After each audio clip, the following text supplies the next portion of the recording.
katastrof på väg. Vicekonungen avskedades. De brittiska trupperna och ämbetsmännen var nära att tappa kontrollen. Mot Storbritanniens vilja höll Indien på att slita sönder.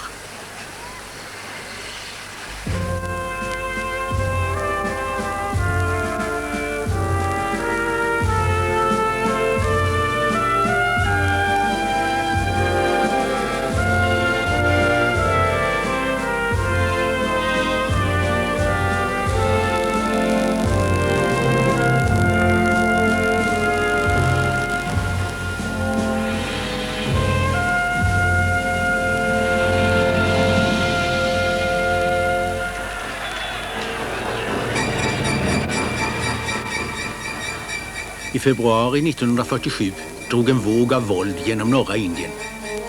Samtidigt meddelade Storbritannien datum för tillbakadragandet. Det brittiska styret skulle avvecklas om bara 16 månader, i juni 1948. De överansträngda britterna i indiska polisen ville få ett slut på 150 års indiskt kejsardöme så fort som möjligt. Certainly I was almost at the end of my tether. We've been rioting since November 1946 with practically no rest, no sleep. And day after day there was one crisis or another to deal with.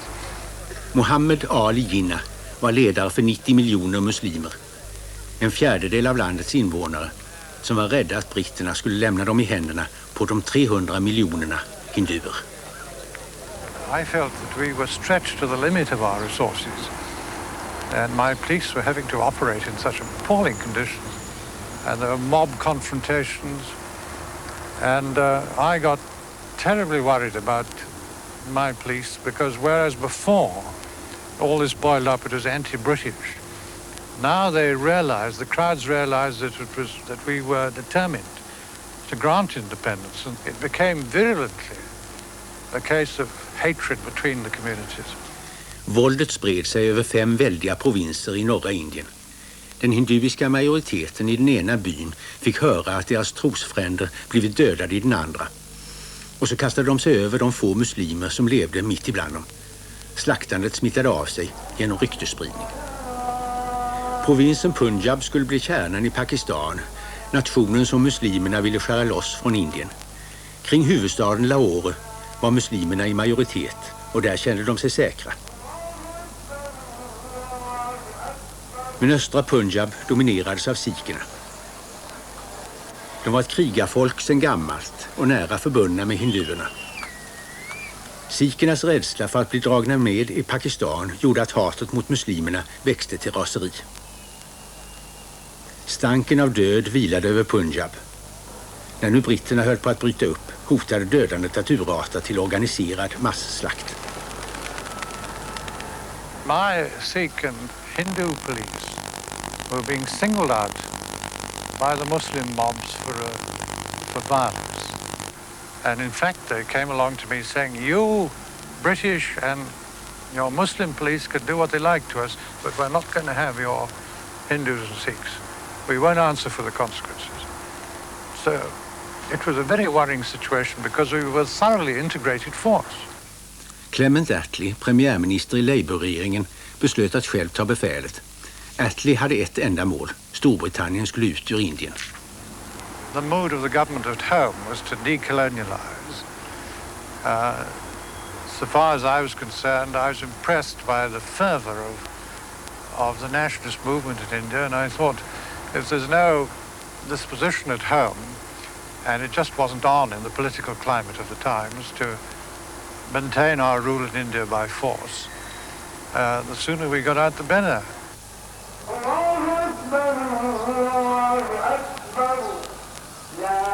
Storbritanniens förmåga att härska över Indien hade försvagats av 6 års krig. Britterna i förvaltningen hade skurits ner drastiskt. Hälften av tjänstemännen var indier nu.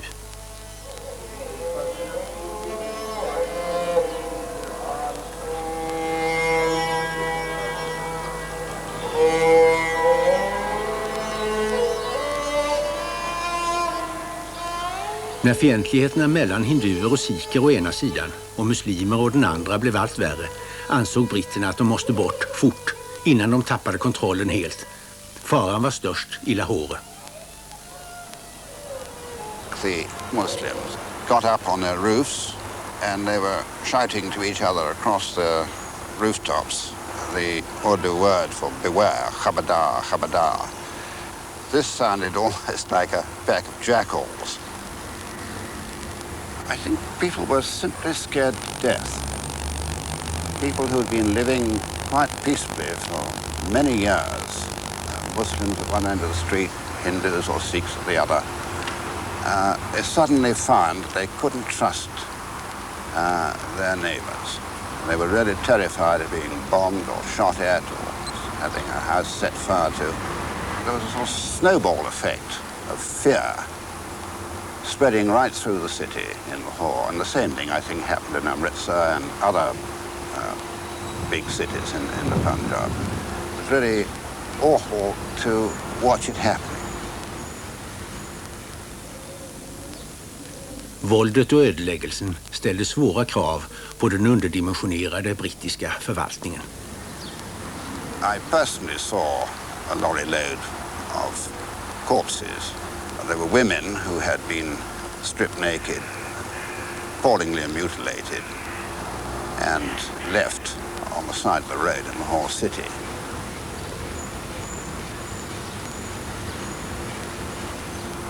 Since they were Muslim women, I could only assume that they had been murdered by Sikhs or Hindus. Muhammad Ali Jinnah var ledare för Allindiska muslimska förbundet, islams dominerande röst i Indien.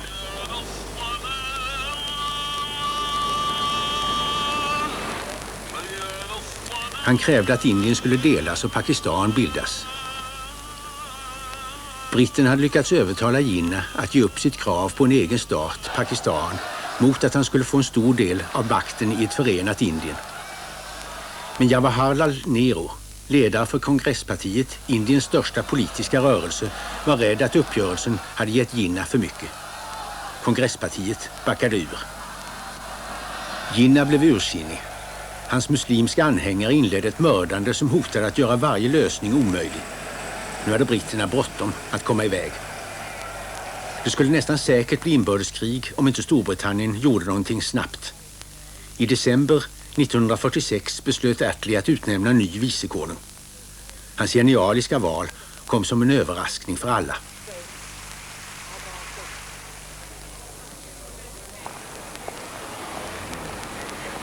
Lord Mountbatten, kung Georg VI:s kusin, utsågs att avveckla det brittiska styret i Indien.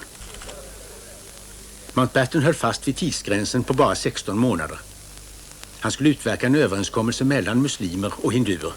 Om han inte lyckades skulle Storbritannien göra sitt uttåg i juni 1948, vad som än hände. When Mr. Attlee asked me to take on this job, he rather took my breath away. This wasn't something that could be decided straight off, and in fact we had several meetings about it. I asked to see the king. As King Emperor, he kept very close touch with Indian affairs. I pointed out to him that the chances of complete failure were very great, and it would be bad for him to have a member of his family fail. He replied, "But think how good it would be for the monarchy if you succeed." And he then asked me formally to accept the appointment. The scene is Northolt Airfield. The occasion, the departure of Lord Mountbatten of Burma, who was leaving for India with his wife.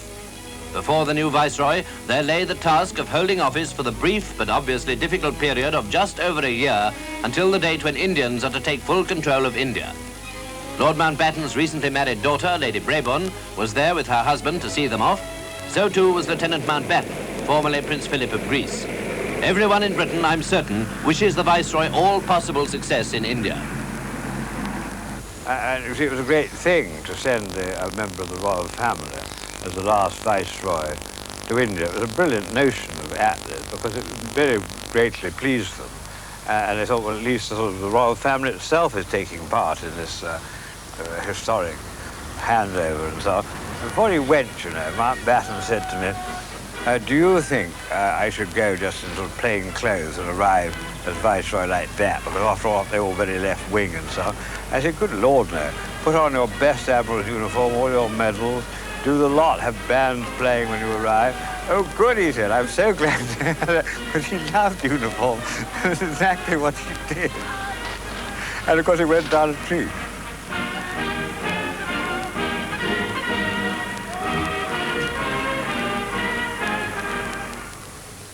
Mountbatten was one of the most ambitious people in the world. He was one of the most egoistical, too. He thought a great deal of himself. And above all, he wanted to do brilliantly. This was the apotheosis of his career, and he knew it. And he wasn't going to make a balls of it if he possibly could. And of course, he didn't. He became really, I wouldn't say loved, but respected over and beyond the call of duty by most Indians, particularly by Nehru, who formed a very considerable attachment, not so much to him but to his wife, but nonetheless it helped. And no, I think he will be remembered as a most successful amateur politician.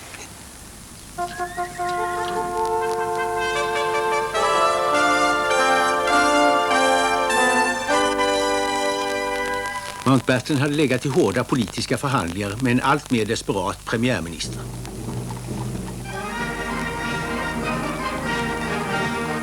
Han hade krävt att få fria händer, rätt att fatta omedelbara beslut utan att rådfråga London.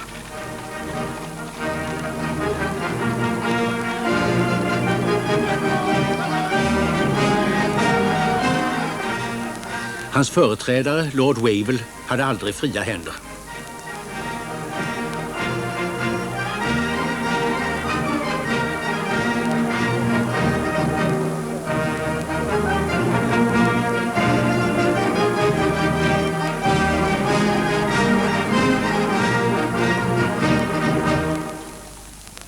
Mountbatten hade varit överbefälhavare under kriget.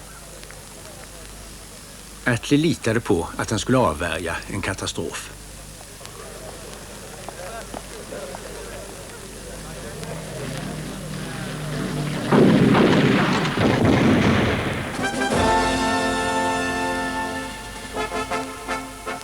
Den 22 mars 1947 tillträdde han som den sista brittiske vicekonungen av Indien. So well, and it was because they themselves were both very proficient. He had this German quality of extreme discipline and proficiency, and everything had to be perfect. It was a very social household. There were dinner parties and drink parties, and we knew that it was the end of an era. Everybody in that house knew that when Mountbatten left, there was going to be prohibition, so that everybody was determined to drink the Viceroy's cellar dry, and that didn't make for a clear head early in the morning, except that Lord Louis, as we called him, and Lady Louis always were clear-headed and knew exactly what they were going to do with the rest of the day, and we would follow rather bleary-eyed and often muddled and do the best we could. He was very vain. He was extremely good-looking, and he had only to walk into a room and every female heart fluttered. And he knew that, and he'd stand there with a very look-at-me sort of attitude and charm everybody in the room. He enjoyed the way he looked and the fact that the ADC who walked behind him would generally carry a comb so that when Lord Louis stepped out of a plane or a car, he could see that his hair was in place. And in sharp contrast, she never really cared how she looked. She didn't care whether her hair looked right or whether her makeup was all right or not. And very often friends of hers who came out from England would say, well, you've only got 2 dresses, it seems to me. Don't you think you ought to have a few more? And she never cared about that sort of thing. And that, too, was very endearing. I think Mountbatten's personal glory was probably never very far from his mind. He brought out with him 2 young women whose sole job was to cut out and paste into enormous portfolios all the pictures and references to him that appeared in the Indian press. And I would guess that now at Rumsey is the best documented life of anybody who's ever lived in this country. I don't know, but I would think that there is a beautifully and completely documented life of Mountbatten.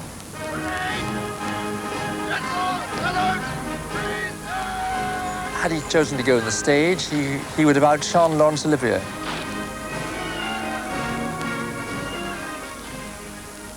I could see that everything was going to depend upon personal relationships.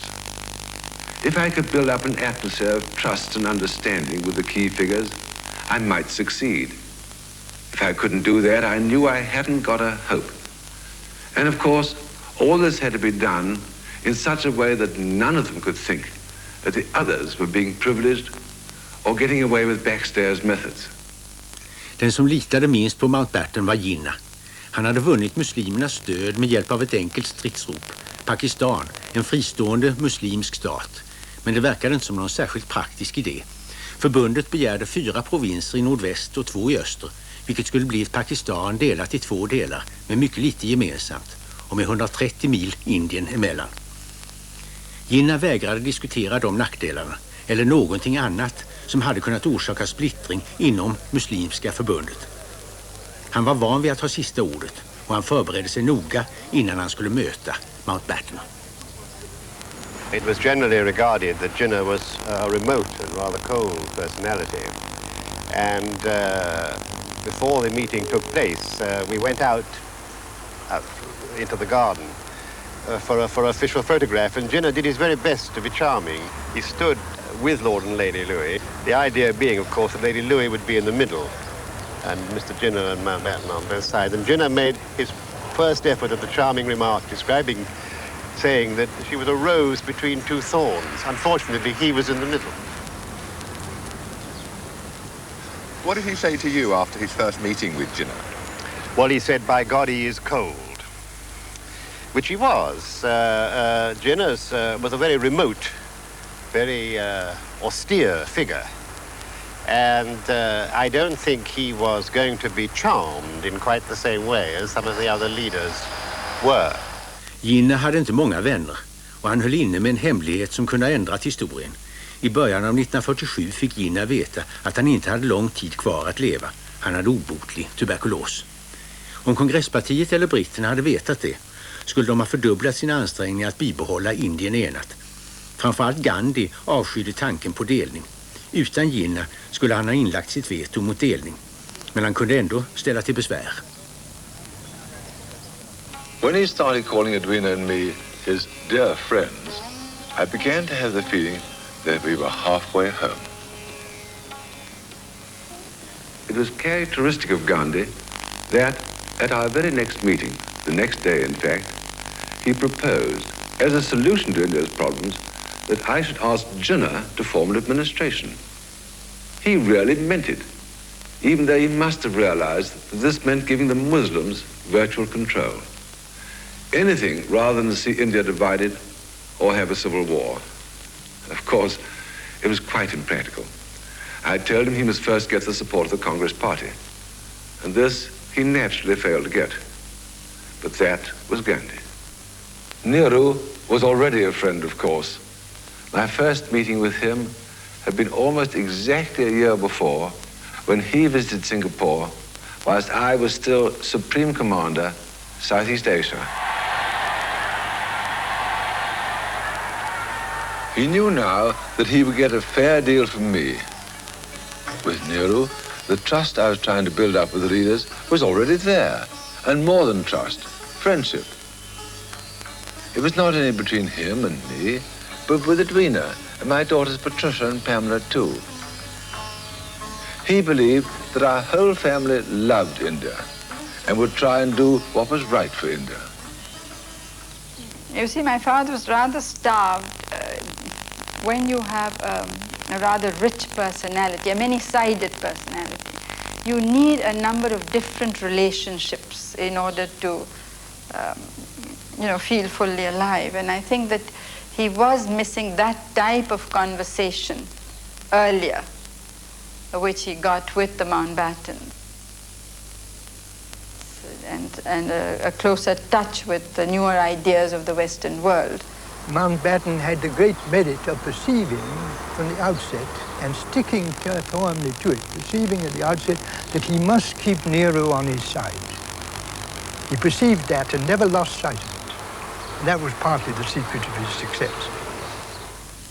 It's rather a terrible thing for me to say. My brother's colleagues, for many years being men who were identified in spirit, loyalty, love, spoke a different language. And here was this Englishman who was closer to him, vis-a-vis the background, and a very sophisticated and clever man who knew just how far to go with Nero. Nero var ledare för kongresspartiet som väntade på att få bilda regering. Problemet var Jinnah. Den pakistanska staten, som han hade förmått muslimerna att kräva, skulle komma att omfatta miljoner hinduer och sikher. Provinsen Bengalen var muslimsk till något mer än hälften, men den var också nästan till hälften icke-muslimsk, och huvudstaden Calcutta var den största hinduiska staden i Indien. Punjab var likadant, till hälften muslimskt, men med miljoner sikher som utmanande ställde sitt eget krav på en stat. Och över resten av Indien fanns ytterligare 40 miljoner muslimer utspridda. Om Jinnahs Pakistan bildades skulle de bli uteslutna. He argued there must be partition. Otherwise, as a minority community, the Muslims would be swamped in Hindu India. Right, I said. Then by the same argument, the two provinces you want in Pakistan with large non-Muslim minorities will also have to be partitioned. Oh no, you can't do that. Punjabi unity and Bengali unity are much more important than Hindu-Muslim differences. In that case, I said, surely Indian unity is much more important than Hindu-Muslim differences. Oh no, said Jinnah, we must have Pakistan. And so it went on. A circular argument, round and round the mulberry bush. I never met anybody who could say no so persistently and so effectively. Nu var Jinnah fången i sin egen propaganda. Han kunde inte dra tillbaka kravet på Pakistan och inte heller förmå britterna att ge efter helt och hållet. He had to wait till the moment when the time came for the real distribution of power. He wouldn't like to disclose his hand beforehand because that would expose him. He wouldn't like to overcall because the bluff could always be exposed. So he had to wait till the decisive moment. And I think that was the correct strategy as far as I see, as a student of politics also, and as one who has happened to work with him, that was the correct strategy at the time, to wait till the last minute. Because the British we were not sure about the British also. When they would leave? When they would leave. And naturally, when they decided to leave, then he disclosed his hand. Redan innan Mountbatten kom hade kongresspartiets ledare, alla utom Gandhi, gått med på delning. Kongresspartiet var mycket angeläget om att få en effektiv regering i Delhi. Men om ett enat Indien även omfattade Jinnah såg det ut att bli allt omöjligare att styra. De ville få Jinnah att visa sina kort och därför gick de med på Pakistan. What else could be done?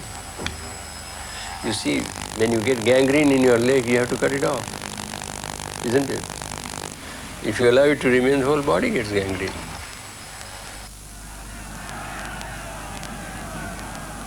Kongresspartiet fruktade ett inbördeskrig.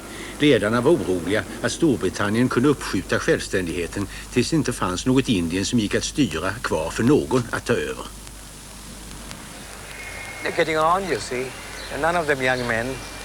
I was young, so I could take a different view, younger than them. But they probably felt this was it. How long were they going to be in the wilderness? Not everyone likes being in the wilderness. I think they had enough. They want to settle for what was possible. Nero ville ha ett starkt Indien. För att få det var det nödvändigt med en delning där några muslimska områden togs bort. Det priset var han motvilligt beredd att betala. Oh, very reluctant. There was no acceptance in any sense of the word as something that was right. It was just something that had to be, and well, let's make it as good as we can.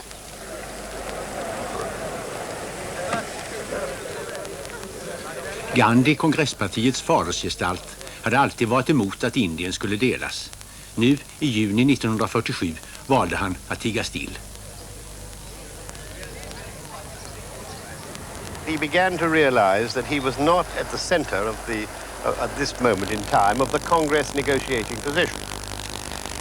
And so, being a master of symbolism, which he always was, he used his realization of this by, when he saw Mountbatten at a key moment in the negotiations, to say to him that this is my day of silence. And on his day of silence, he had to write notes. He didn't say anything. He wrote it on the back of an envelope that Mountbatten would realize that he, Gandhi, today could say nothing because it was his day of silence. That was his, if you like, symbolic way of saying that he was no longer going to take a veto position or a central position in the discussion. Gandhi hade många gånger lagt hinder i vägen för den brittiska politiken genom sina välpublicerade hungerstrejker. Nu föredrog han att inte protestera. Gandhi pushed himself aside. He had asserted himself in moments when he wanted to. Why did he at that time not stand up and say, kill me, and then take Pakistan? He didn't. Mountbatten följde den plan som kongresspartiet redan hade gjort upp. Jinnah fick sitt Pakistan, men det var mycket mindre än han hade krävt. Istället för hela Bengalen skulle han bara få den muslimska delen, och av Punjab skulle han bara få västra delen. Det kallade Jinnah för ett stympat, malätet Pakistan.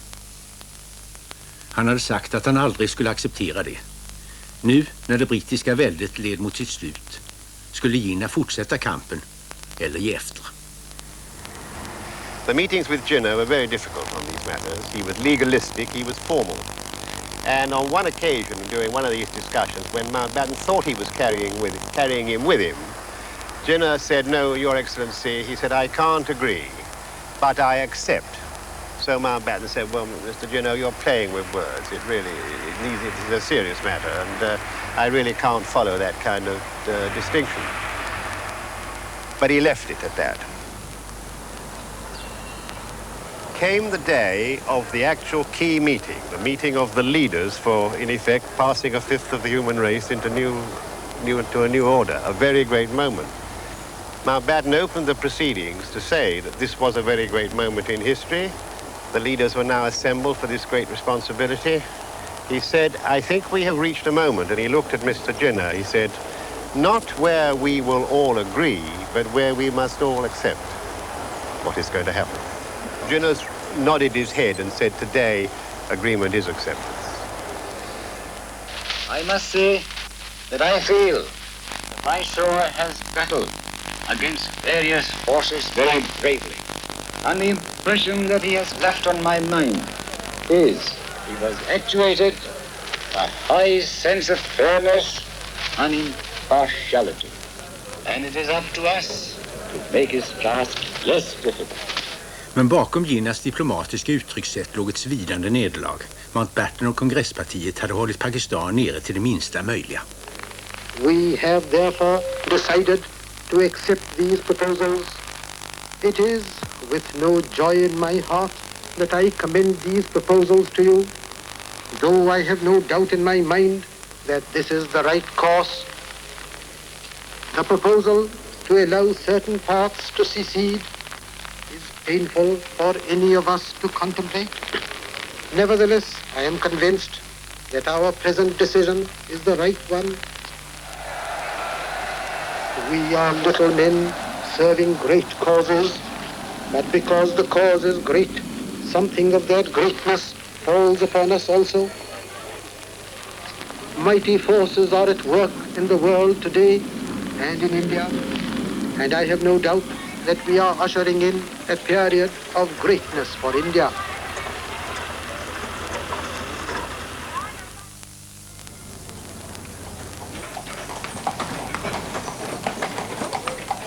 I juni 1947 hade alla parter gått med på delning.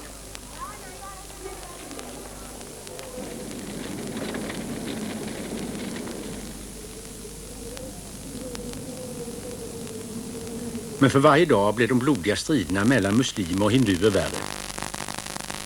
Och nu flammade de upp i Bengalen i öster. För att sätta stopp för dödandet inledde Gandhi en ny hungerstrejk. During his fast, processions marched through the city with the people shouting, "Let Gandhi break his fast." And although the disturbances lasted for some time, the miracle, as many Indians describe it, was eventually accomplished. After about 73 hours, the city was reported as quiet and Gandhi ended his fast. Mountbatten var rädd att ett våldsamt inbördeskrig skulle bryta ut om han stannade kvar sitt år ut. Hans slutsats blev att det brittiska väldet måste avvecklas snabbt. Utan större ceremonier för en gångs skull tillkännagav Mountbatten att Storbritannien skulle göra sitt uttåg ett år tidigare än utlovat. It was extremely well staged managed, and there was this great number of foreign correspondents from all over the world. And when somebody asked about the date of handing over, because at that time, as you know, the whole idea was that June 48 was going to be. And so everybody was working roughly on that assumption. And he said 14th, 15th August. And there was a pin drop silence. And everybody thought that he has not correctly what he'd forgotten. And after that he turned around and he said, that is all what you wanted. Freedom quickly, independence quickly, I've given it to you. Nu skulle delningen ske om 7 veckor, inte om 12 månader. Så Cyril Radcliffe anlände till Delhi. Han fördjupade sig i föråldrade kartor och befolkningssiffror. Han måste staka ut gränslinjen i de bägge provinserna Punjab och Bengalen. Radcliffe hade bara 37 dagar på sig. It was so childish. You had a calendar and you took a page out.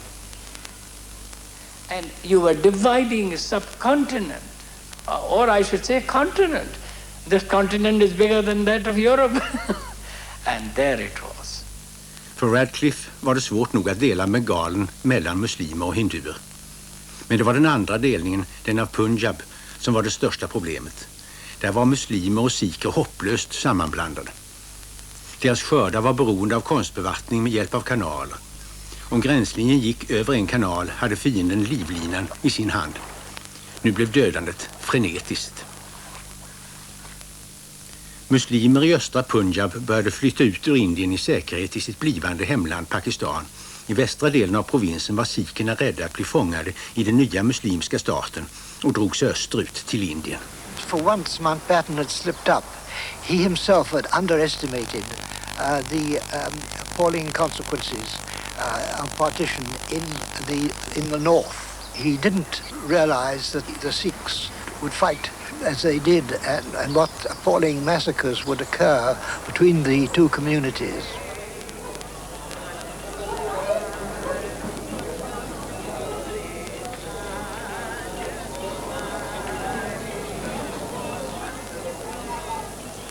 Vardera sidan inledde masslakt på den andra och samtidigt samlades sikherna i Amritsar med det gyllene templet, deras helgedom.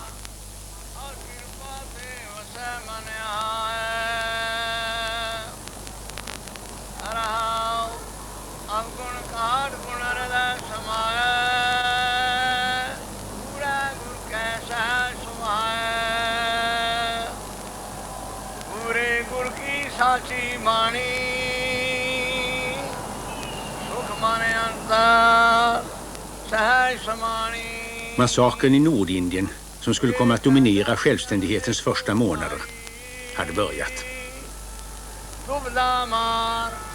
And twice to Lord Mountbatten I told that we fear that the Sikhs are organizing a planned violence in the parts in which they are in a majority, and that we apprehend very grave consequences, to which Lord Mountbatten said that I should not bother about it for a second. They will have the situation completely in control. That need not trouble me in the least.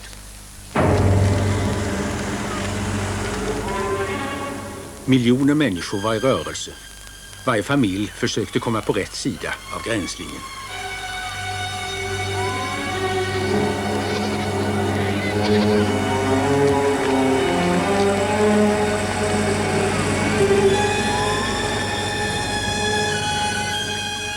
Antingen flyktingarna gick till fots eller åkte i fullproppade tåg och bussar blev de ett lätt byte för beväpnade grupper från andra sidan.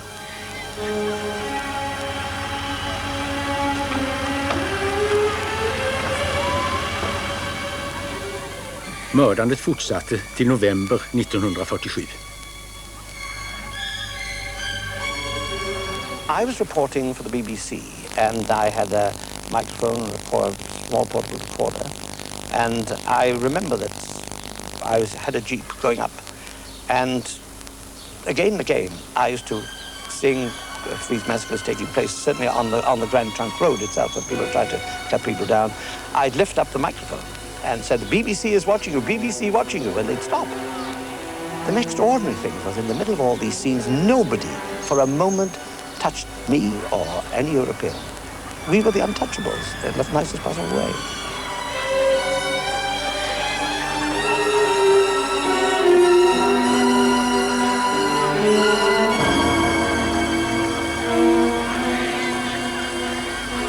I remember one afternoon there was a convoy which came across from Firozpur in India, and these refugees were in a very miserable condition. It was not uncommon to find as many as 200 or 300 men, women and children coming along stark naked without a stitch of clothing on them. They were horribly mutilated, maimed. Some of them had broken limbs. The women had their breasts cut off. There were children carrying dead children just for the sake of burying them in the soil of Pakistan. And all told, it was not a very pretty sight, I can assure you.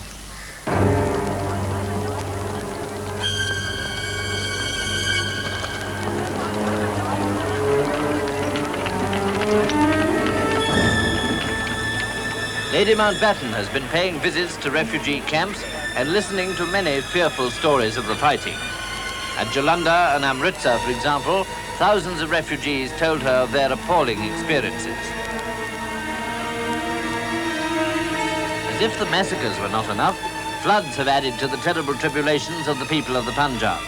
The heavy rains have swollen the river Ravi, and many refugees have been stranded, unable to cross to safety. Some food has been dropped by air, but the tragedy is on too big a scale for such a solution. There is little safety even in travel by railway, for many trains have been attacked and the passengers killed. The trains ran a serious risk.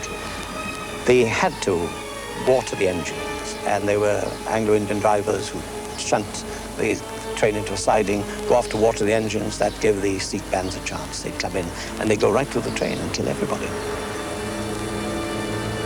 The train would then shunt onto Lahore, where in a siding they'd have to take the dead out. And they were terrible sights. I don't go into detail, you can imagine. And they could almost see them coming with the fly swarms around them. And when the bodies were taken out and laid down, and they would be about 2,000 at a time. I never forget one station official turning to me, who'd obviously used to order. The pride of British India was the railways. It was a tremendous system. And he looked at that and he said to me, in a voice I'll never forget, "Sir, it is hardly worth issuing tickets anymore." A good man, horrified by the collapse of order. And next door was the Walton railway station. We were taking these trains there because otherwise people were getting worked up in Lahore. And there you saw bodies of women, bloated bodies of women, some sucking their babies, and these lances right through the babies and the mothers. Bloated bodies, pulling them out, it was, you couldn't sort of get to those compartments, number one, on account of the smell that was there. And then to look at those bodies, no human being could stand the sight of women in such condition, cut up and badly raped and badly handled.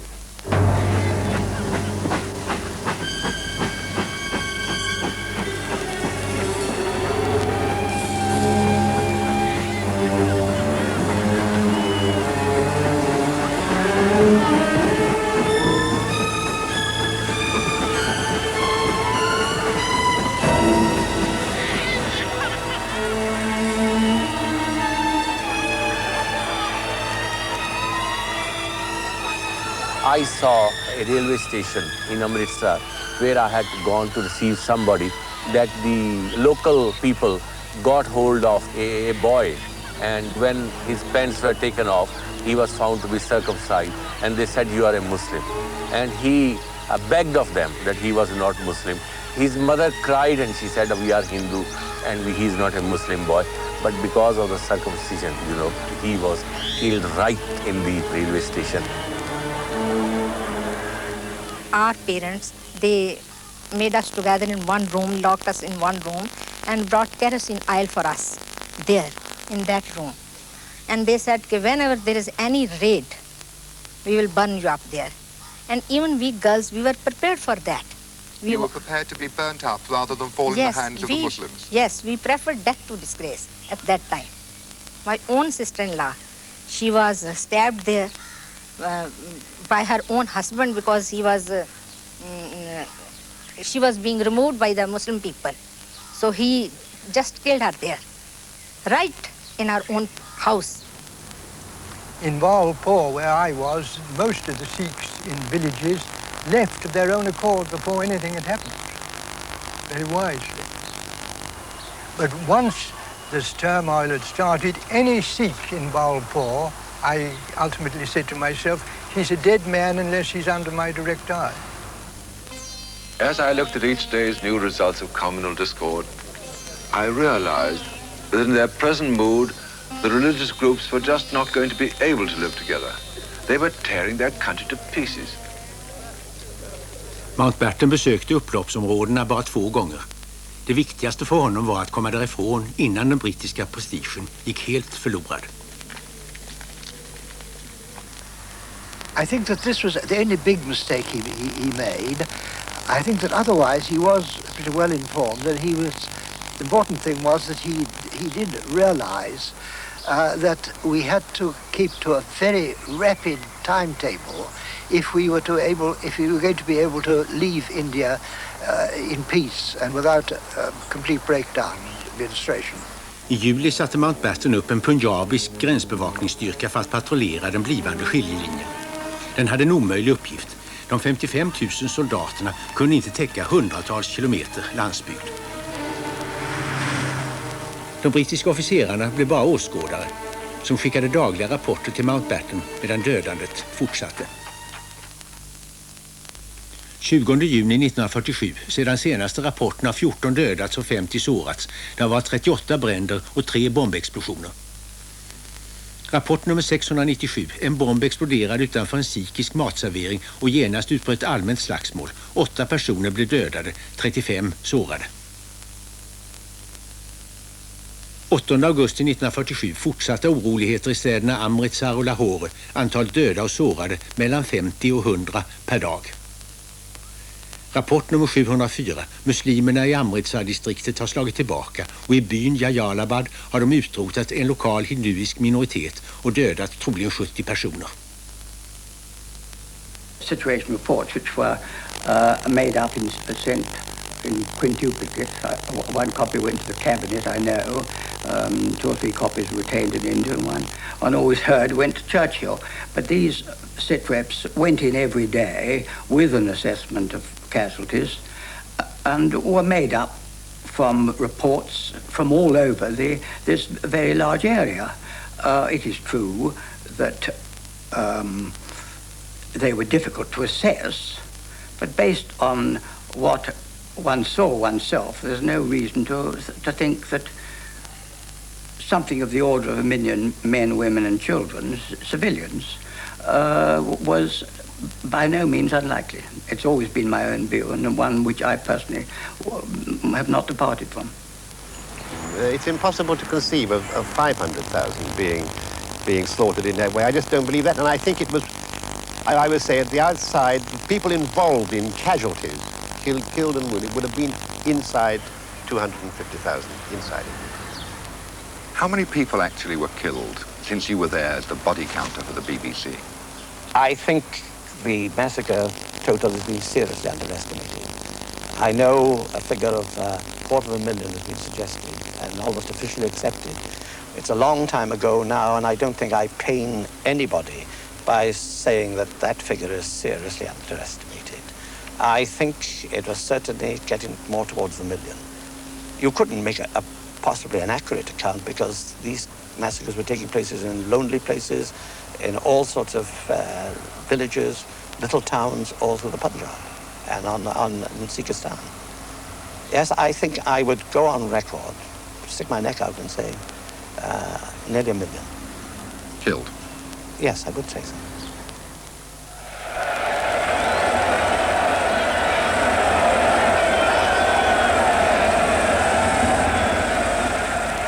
Mountbatten ville bli statsöverhuvud, generalguvernör för bägge de nya medlemmarna av samväldet, Indien och Pakistan. Det var Nehrus förslag. Jinnah sa nej. Den 13 augusti befann sig den sista vicekonungen i Karachi för att se Jinnah installeras som Pakistans första generalguvernör.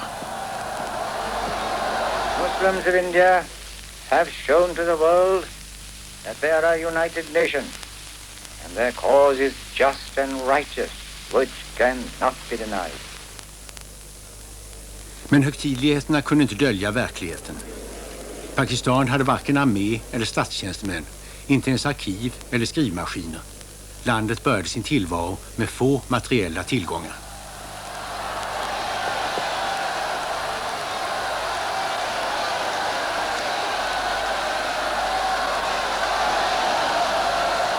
Folkmassorna jublade i Karachi, men ingen får någonsin veta om Jinnah var nöjd med det Pakistan han hade skapat.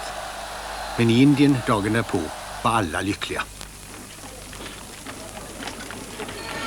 The scene in Delhi was typical of hundreds of towns throughout the vast territory that was about to become the dominion of India. Cows, being held sacred by the Hindus, are never driven off the pavements, and all the familiar activities to be witnessed in this teeming city were being carried on as usual. But there was an undercurrent of pent-up excitement, for everyone knew that India, Hindustan India, was now to be free and independent. Independence Night was superb. We came out onto the balcony of the Legislative Assembly and looked straight down this huge avenue that again Lutyens had planned for great state occasions. There must have been 1 million people there, no exaggeration. And there was a roar, a bubbling, a roar of utter happiness.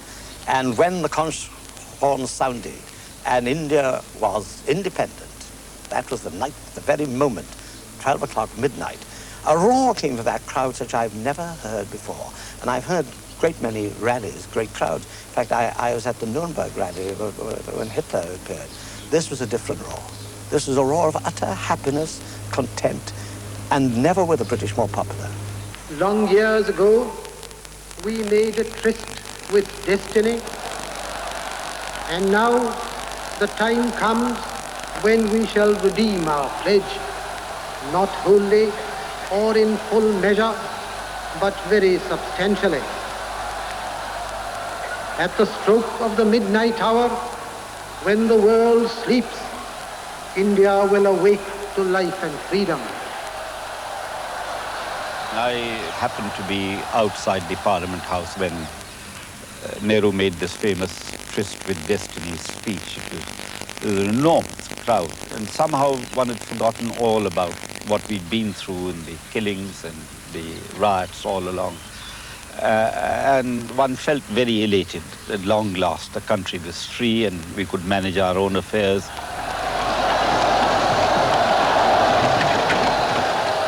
It was next morning near Prince's Place where Mountbattens went in their horse-drawn carriage to the Red Fort. I couldn't believe the crowd took the horses away and dragged this carriage themselves, cheering the British, and very staid, stiff British officers in uniforms were lifted shoulder high and cheered.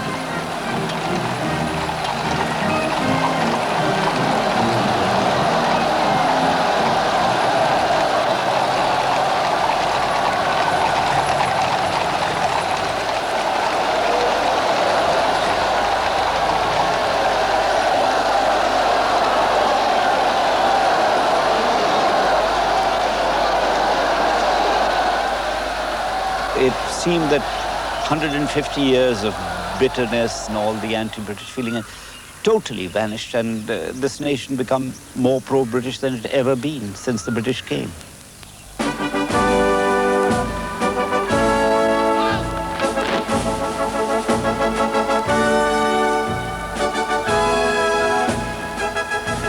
I take the view that Mountbatten scuttled.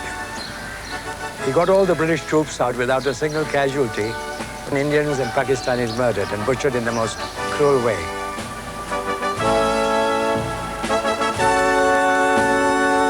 I think the withdrawal of British power was too sudden and rather selfish. So I do not admire either the dignity or the grace. It was very popular then. Mountbatten became an Indian hero.